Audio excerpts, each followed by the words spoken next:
पर इस बहुत सीरियस मुद्दे के ऊपर डॉक्टर अजय आलोक हैं, भारतीय जनता पार्टी के नेता प्रवक्ता सत्य प्रकाश है, नेता जेडीयू के सुनील यादव है, प्रवक्ता समाजवादी पार्टी के, मेरे साथ विवेक श्रीवास्तव है, नेता लेफ्ट के, कई बार लोकतंत्र पर सवाल उठा चुके हैं, राजेश गुप्ता है, प्रवक्ता आम आदमी पार्टी के, विधायक भी हैं, उनका भी अभिनंदन है क्योंकि ये लोग भी लोकतंत्र पर काफी सवाल उठा चुके हैं।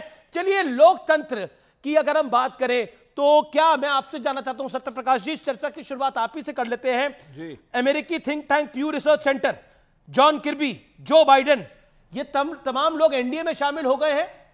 नहीं, बिल्कुल ये एनडीए में शामिल नहीं है और इन्होंने अगर भारतीय लोकतंत्र की प्रशंसा की है और इसकी जड़ों को मजबूत बताया है तो ये आज हमारे लिए गर्व का दिन होगा। हो सकता है आम आदमी पार्टी जिसको आज चार्ज सीट में 38वां नंबर का जगह मिला है घोटाले में, उस पार्टी को लग सकता है कि लोकतंत्र सही नहीं है, लोकतंत्र पे खतरा है। अखिलेश जी जीत जाते हैं 37 सीट तो उनको तो लोकतंत्र के लिए ताली बजानी चाहिए और 99 सीट पे राहुल जी को भी ताली बजानी चाहिए कि उनकी सीटें बढ़ी हैं। देखिए लोकतंत्र जिस दिन इस देश में स्थापित हुआ, एक प्रण लिया गया संविधान के तहत, इसकी लोकतंत्र की जड़ों को मजबूत करेंगे और मीडिया इस देश में लोकतंत्र का चौथा खंभा बना।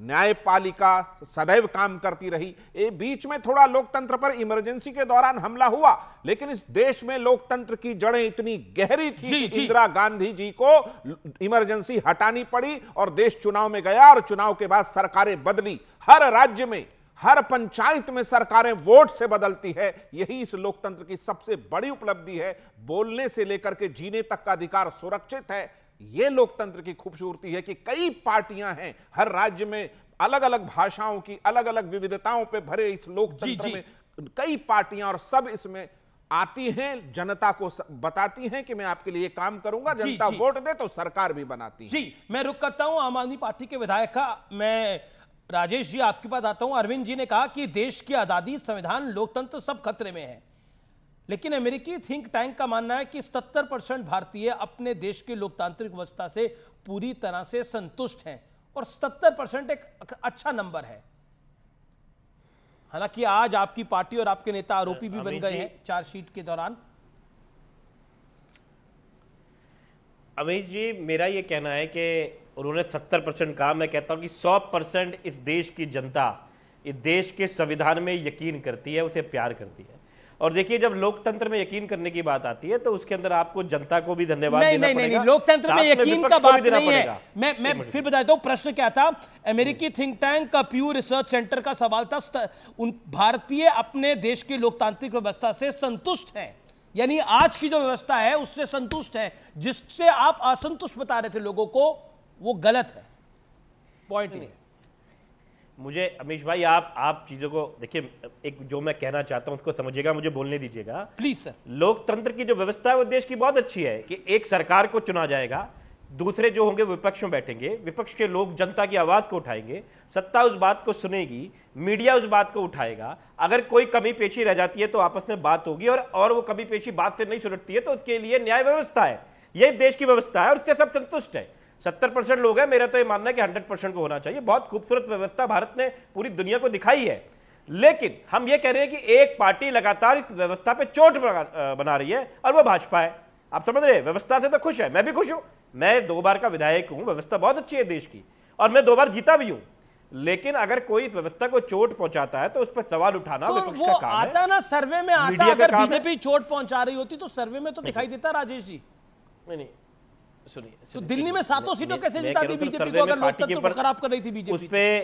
उस पे आप लोगों ने अलायंस भी कर लिया कांग्रेस के साथ। मैंने आपसे पहले भी अमीश भाई, मैंने आपकी डिबेट में कई बार कहा है, जीत और हार इस बात का पैमाना नहीं है। लोकतंत्र हमेशा जिंदा रहता है, जीते कोई भी। 70 साल कांग्रेस जीत रही थी तो लोकतंत्र तब भी चल रहा था। और दूसरी बात सुनिए, यही अमेरिका जब अब हमारे दिल्ली के, अगर वहां पे कोई वहां के यूनाइटेड नेशंस के महासचिव ये कहते हैं कि बहुत जबरदस्त हमारे यहाँ के मोहल्ला क्लिनिक है, अगर ट्रंप साहब की फर्स्ट लेडी अमेरिका की जो है लेडी ट्रंप देखने के लिए हमारे स्कूल आती है सबसे पहले दिल्ली के, तब कहते हैं तो विदेशी हैं, ये तो देश के साथ खिलवाड़ कर रहे हैं, ये तो देश के साथ जलते हैं, ये तो वो लोग हैं, है ना, ये तो विदेशी फंडिंग वाले लोग हैं। तो मतलब मीठा मीठा गप गप और कड़वा कड़वा थू थू, ये विदेशी अगर हमारी तारीफ कर दे तो कहते विदेशी है। अगर कोई ध्रुव राठी अगर वीडियो बनाता है तो विदेशी है। विदेशी मोदी जी की तारीफ कर दे तो बहुत बढ़िया बात है। देखो ऐसे नहीं चलेगा। 111 नंबर पे अब हंगरी इंडेक्स में 111 पे है ना, पॉल्यूशन पे 180वें नंबर पे है। देश की मीडिया के बारे में क्या कहते हैं अमेरिका की एजेंसियां कि यहां पे जो हमारी मीडिया है वो खुले रूप में बोल नहीं पाती है। ये मैं नहीं कह रहा, ये यही अमेरिकी मीडिया कहता है, अमेरिका की एजेंसीज कहती हैं। तब तो आप नहीं मानते, या तो आप मान लीजिए कि हमारी मीडिया कंट्रोल के अंदर है सरकार। क्या मानते हैं? आप बताइए। देखिए मैं तो अब मानते हैं 111वें नंबर पे हमें, अब मानते हैं। मैं तो अपने आप पे यकीन करता हूं। मुझे जो बोलना होता है मैं बोल देता हूं, मुझे जो कहना होता है मैं कह देता हूं, और मुझे जो कवर करना होता है वो भी मैं कवर कर लेता हूं। लेकिन प्रश्न ये है, मैं रुक करता हूं, मेरे साथ बीजेपी के प्रवक्ता साहब भी हैं, उनका रुक करता हूं। देखिए चाहे कोई एजेंसी आ जाए, यकीन नहीं हो पा रहा विपक्ष को कि लोकतंत्र मजबूत है। ऐसा क्यों है? और आम आदमी पार्टी को तो बिल्कुल नहीं लग रहा, कतई नहीं लग रहा। नहीं, स्वाभाविक है, भारत सबसे बड़ा लोकतांत्रिक देश है, ये पूरा विश्व जानता है। पर आम आदमी पार्टी को क्यों नहीं लग रहा? 64 करोड़ लोगों ने मतदान किया, ये पूरा विश्व, मैं बता रहा हूं उस पर अमित जी, 64 करोड़ लोगों ने मतदान किया, ये पूरा विश्व जानता है।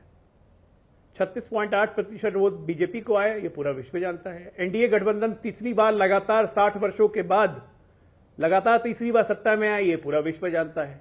लेकिन आम आदमी पार्टी, कांग्रेस पार्टी, इन लोग, समाजवादी पार्टी, इनको नहीं लगेगा। उसका कारण है ना, जिसका नेता जेल में हो उसको लोकतांत्रिक व्यवस्था में विश्वास कैसे होगा?